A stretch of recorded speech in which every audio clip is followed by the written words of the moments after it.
नमस्कार। आज है 15 अक्टूबर 2020 और 15 अक्टूबर 2020 की आज की सबसे बड़ी खबरें हिमाचल प्रदेश से हम आपके लिए लेकर आए हैं। पीजी कोर्स में प्रवेश के लिए शेड्यूल जारी, 10 नवंबर तक चलेगी प्रक्रिया। विश्वविद्यालय ने पीजी डिग्री कोर्स में मेरिट के आधार पर प्रवेश प्रक्रिया का शेड्यूल जारी कर दिया है। शैक्षणिक सत्र 2020-21 को कैंपस आधारित पीजी कोर्स में क्वालिफाइंग एग्जाम की मेरिट के आधार पर प्रवेश का शेड्यूल जारी किया गया है। बीएड को छोड़कर सभी पीजी कोर्स में इसी मेरिट के आधार पर प्रवेश होगा और सीटों का आवंटन किया जाएगा। आदेष्टा अध्ययन की ओर से जारी किए गए शेड्यूल के मुताबिक 20 अक्टूबर तक ऑनलाइन आवेदन फॉर्म में स्नातक डिग्री के प्राप्तांक अपडेट करने का मौका दिया जाएगा। 23 अक्टूबर को मेरिट लिस्ट जारी की जाएगी। मेरिट के आधार पर पीजी कोर्स में प्रवेश की प्रक्रिया 10 नवंबर तक चलेगी। आज की अगली खबर है, विधानसभा अध्यक्ष विपिन परमार निकले कोरोना पॉजिटिव।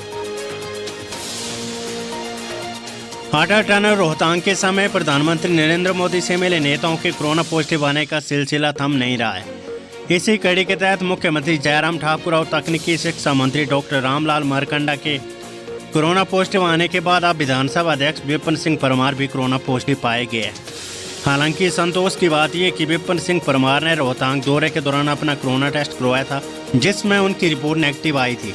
इसके बाद जब गत 11 अक्टूबर को विधानसभा अध्यक्ष के पीएसओ कोरोना पॉजिटिव पाए गए तो उन्होंने फिर से बुधवार को दोपहर 3 बजे के बाद अपना कोरोना टेस्ट करवाया, जिसकी रिपोर्ट पॉजिटिव आई है। जिस दिन उनके पीएसओ की रिपोर्ट कोरोना पॉजिटिव आई थी, उसी दिन से वे विधानसभा क्षेत्र के दौरे पर गए थे। 13 अक्टूबर को उन्हें लक्षण दिखाई दिए, जिसके चलते उन्होंने टेस्ट करवाया। उल्लेखनीय कि रोहतांग दौरे के दौरान वे प्रधानमंत्री मोदी के स्वागत समारोह में अन्य नेताओं के साथ खड़े थे। रोडू में ध्वस्त पुल का मामला, एक्सीन, एसटीओ और जेई होगी चार्जशीट। तो ये है वो पुल जो आप अपनी स्क्रीन पर देख रहे हैं। पीडब्ल्यूडी के 3 इंजीनियरों को सरकार चार्जशीट करने की तैयारी में। रोडू में तकरीबन 20 करोड़ से बन रहे पुल के तैयार होने से पहले गिरने के मामले की विभागीय जांच में इंजीनियरों और ठेकेदारों पर बड़ी लापरवाही उजागर हुई है। पता चला कि पुल निर्माण के वक्त सुपरवाइजरी लैप्सेस, पर्यवेक्षी चूक के साथ साथ घटिया निर्माण सामग्री इस्तेमाल की गई।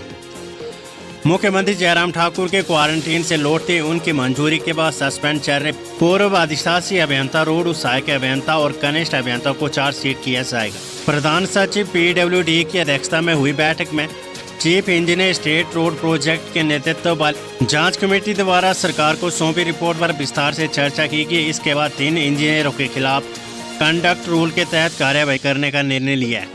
इसमें 3 इंजीनियरों की सस्पेंशन निलंबन अवधि को 1 माह और बढ़ाया गया है। आज की अगली खबर है, सेना अस्पताल में फंदे पर झूल गई महिला, कुछ दिन पहले ही हुई थी डिलीवरी। सेना अस्पताल में महिला ने फंदा लगाकर आत्महत्या कर ली। पुलिस ने मामला दर्ज कर छानबीन शुरू कर दी। पठानकोट के महमूद कैंट में तैनात नरेंद्र कुमार की पत्नी रेशमी, उम्र 25 वर्ष, आर्मी अस्पताल पठानकोट में डिलीवरी करवाने भर्ती हुई थी। बीते दिन महिला की डिलीवरी हुई। इसी बीच सुबह 4 बजे महिला ने कमरे में बाहर जाकर अस्पताल के पिछली तरफ बनी बालकनी के रोशनदान से फंदा लगा लिया। इस दौरान उसका पति कमरे में ही सोया था। अस्पताल प्रशासन और उसके पति को जब इस बात का पता चला तो तुरंत महिला को फंदे से उतारा गया, लेकिन तब तक महिला की मौत हो चुकी थी। वहीं अस्पताल प्रशासन ने इसकी सूचना डांगू पुलिस चौकी को दी। सूचना मिलने के बाद नूरपुर के डीएसपी अशोक रतन, डमटाल पुलिस थाना के अतिरिक्त प्रभारी रमेश बैंस, डांगू पुलिस चौकी के प्रभारी गुरध्यान शर्मा आर्मी अस्पताल पहुंचे और महिला के शव को अपने कब्जे में लिया। पालमपुर अस्पताल में सफाई कर्मचारी निकला पॉजिटिव, अस्पताल किया सैनिटाइज। नागरिक चिकित्सालय पालमपुर में एक महिला सफाई कर्मचारी कोविड पॉजिटिव पाई गई है, जिसके पश्चात नागरिक चिकित्सालय पालमपुर प्रशासन ने उक्त कर्मचारी के संपर्क में आने वाले कर्मचारियों की लाइन लिस्टिंग की, ताकि प्राइमरी कांटेक्ट में आने वाले लोगों की पहचान हो सके। उक्त कर्मचारी को आइसोलेट कर परिजनों के सैंपल भी लिए गए। वहीं चिकित्सालय परिसर को सैनिटाइज किया गया है। सहकारी सभा ईसपुर का सचिव कोर्ट में पेश, फिर पुलिस रिमांड पर भेजा। खबरें उन्ना से, वित्तीय अनियमितताओं के मामले में गिरफ्तार कृषि सहकारी सभा ईसपुर के सचिव शामलाल का 2 दिन का पुलिस रिमांड बढ़ गया। पिछले 7 दिन से पुलिस रिमांड पर चल रहे शामलाल का आज रिमांड खत्म हुआ तो फिर उसे अदालत में पेश किया गया। अदालत ने 2 दिन और रिमांड पर भेजा है।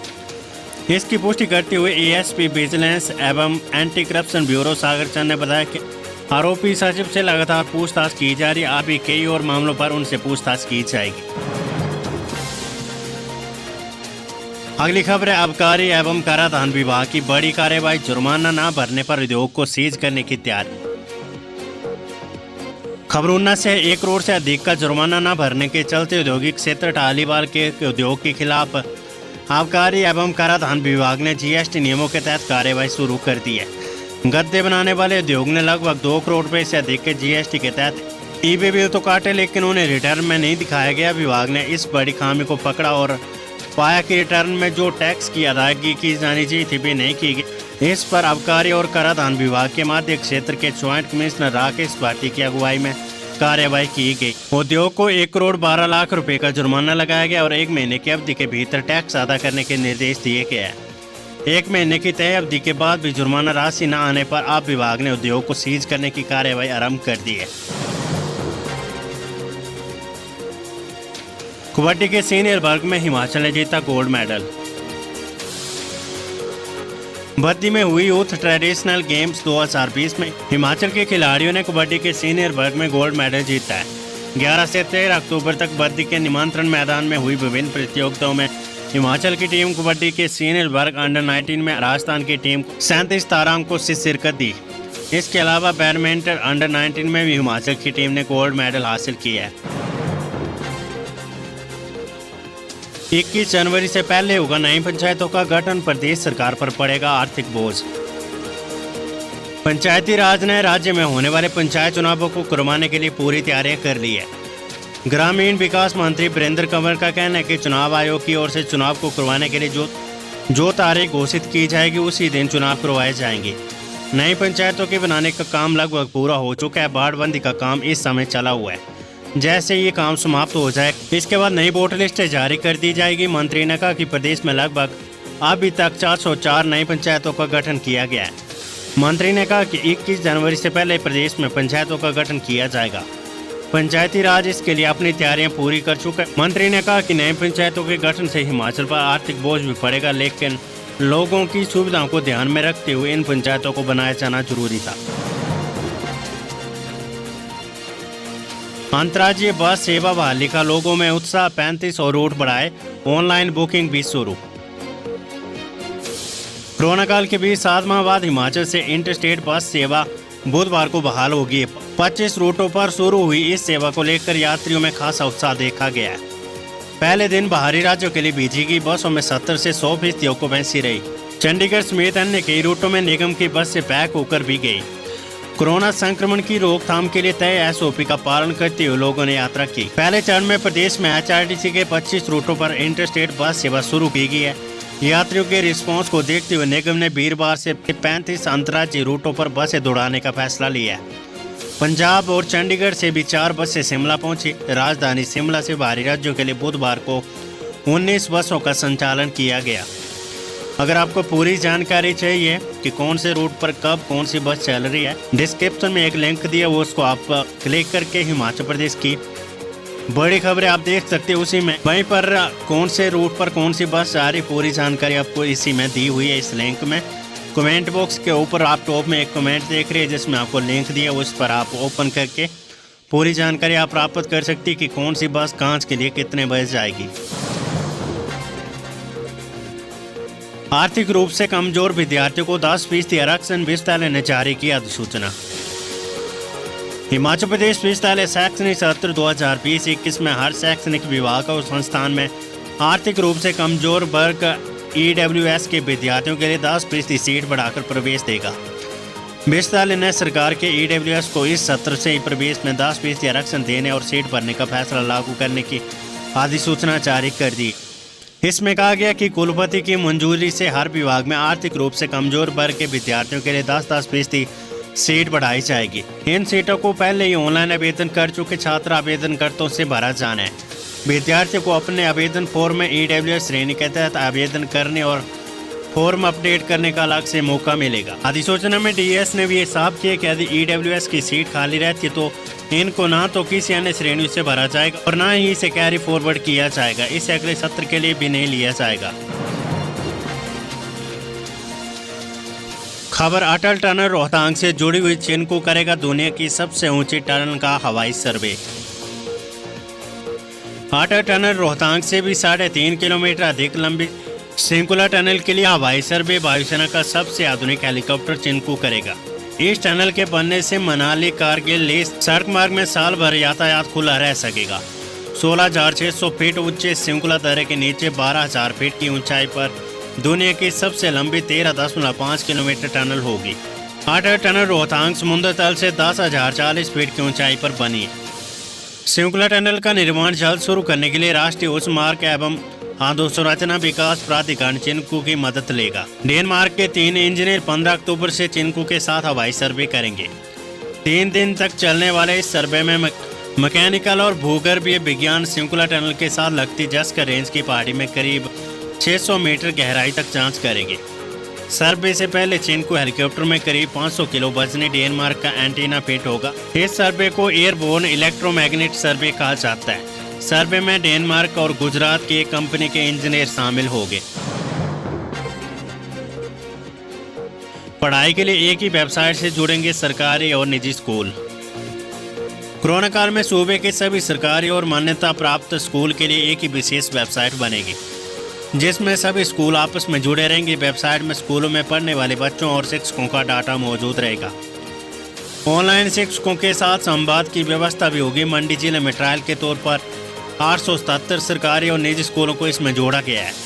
बुधवार को शिक्षा मंत्री गोविंद सिंह ठाकुर ने मंडी के रिवाल के तार में सामाजिक संचार एवं शिक्षा समिति की ओर से करवाए गए कार्यक्रम में ये जानकारी दी। शिक्षा मंत्री ने कहा कि समिति की ओर से तैयार किए गए सिस्टम संस्कृत भाषा में इसे हैक नहीं किया जा सकता।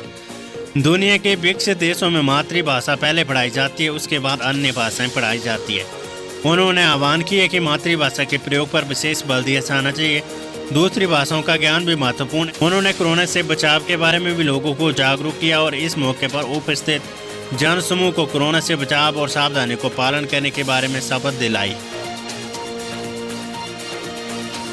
हिमाचल हाईकोर्ट ने कहा प्रमाण पत्र जारी करने की प्रक्रिया को सरल बनाए महकमे। हिमाचल प्रदेश हाईकोर्ट ने सरकारी कार्यालयों से विभिन्न श्रेणियों के जारी किए जाने वाले प्रमाण पत्रों को प्राप्त करने के लिए बने नियमों में कमी और इन्हें जारी करने की प्रक्रिया को सरल बनाने के लिए व्यापक दिशा निर्देश तय किए हैं।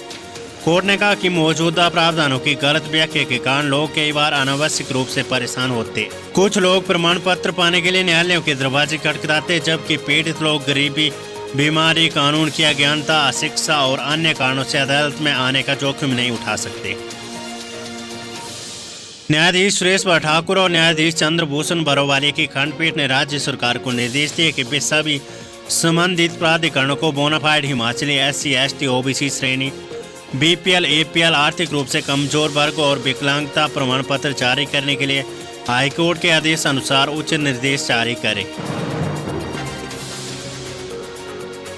B.Ed की परीक्षा अच्छी नहीं हुई तो बहू ने लगाया फंदा, सास ने बचाया। B.Ed की परीक्षा अच्छी न होने से एक विवाहिता ने फंदा लगाकर जान देने की कोशिश की है, लेकिन महिला की सास ने उसे बचा लिया। ये घटना बिलासपुर जिले के बरमाना थाने के तहत धौनकोटी गांव में हुई है। गंभीर हालत के चलते महिला को IGMC शिमला रेफर कर दिया गया है। पुलिस ने मामला दर्ज कर जांच शुरू कर दी। इस वीडियो को लाइक करें, हमारे चैनल को सब्सक्राइब कर बेल आइकन जरूर प्रेस करें हमारी न्यू वीडियो सबसे पहले देखने के लिए।